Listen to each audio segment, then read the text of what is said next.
चार से inspire chemistry take के इस वीडियो में आपका स्वागत है। आज हम पी ब्लॉक के तत्वों के अंतर्गत एक छोटे से प्रश्न के साथ आगे बढ़ते हैं। प्रश्न इस प्रकार से, N2 अर्थात नाइट्रोजन का अणु कमरे के ताप पर कम क्रियाशील होता है, क्यों?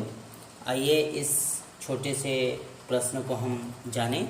तो N2 का अणु अर्थात नाइट्रोजन का अणु कमरे के ताप पर कम क्रियाशील क्यों होता है? तो आइए हम चित्र के माध्यम से जानें।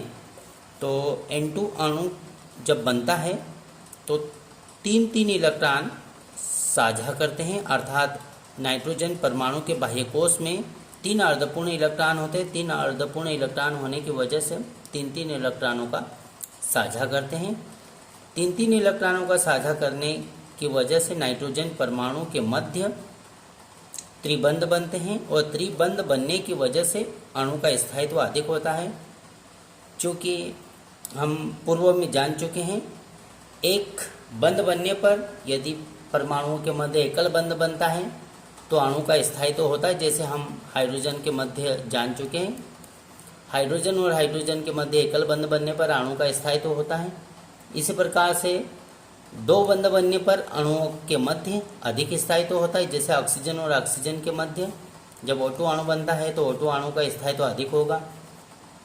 हाइड्रोजन का स्थायित्व ऑक्सीजन के स्थायित्व की तुलना में कम होगा, क्योंकि एकल बंध बनता है।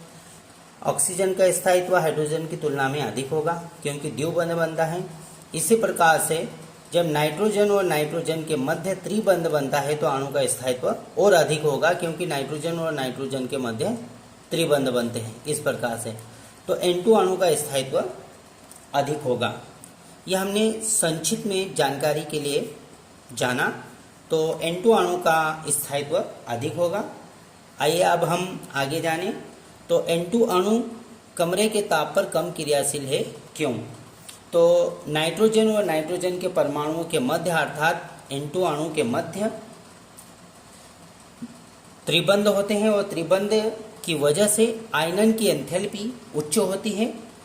ऐसा इसलिए क्योंकि नाइट्रोजन परमाणु के बाह्यकोश के p ऑर्बिटल में अर्थात px और py में p पाई और p पाई बंध बनता है, अर्थात 2 नाइट्रोजन परमाणुओं के px और py में p पाई बंध बनता है और p पाई बंध बनने की वजह से अणु का स्थायित्व और अधिक बढ़ जाता है।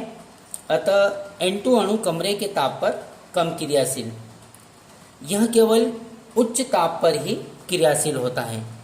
पुनः हम इसे संक्षिप्त में कह सकते हैं, नाइट्रोजन और नाइट्रोजन परमाणु के मध्य त्रिबंध बनते हैं, अर्थात त्रिबंध में आबंध की एंथैल्पी उच्च होती है।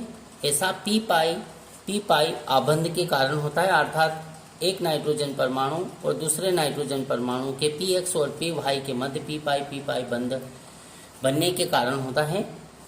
अतः N2 अणु कम क्रियाशील होता है। यह केवल उच्च ताप पर क्रियाशील होता है, अर्थात यह उच्च ताप पर अधिक क्रियाशील होता है, उच्च ताप पर क्रियाशील होता है। कमरे के ताप पर अर्थात हम बोल सकते हैं 22 से 25 डिग्री सेल्सियस के बीच कमरे के ताप पर कम क्रियाशील होता है। Thank you. हमने इस छोटे से महत्वपूर्ण प्रश्न को जाना।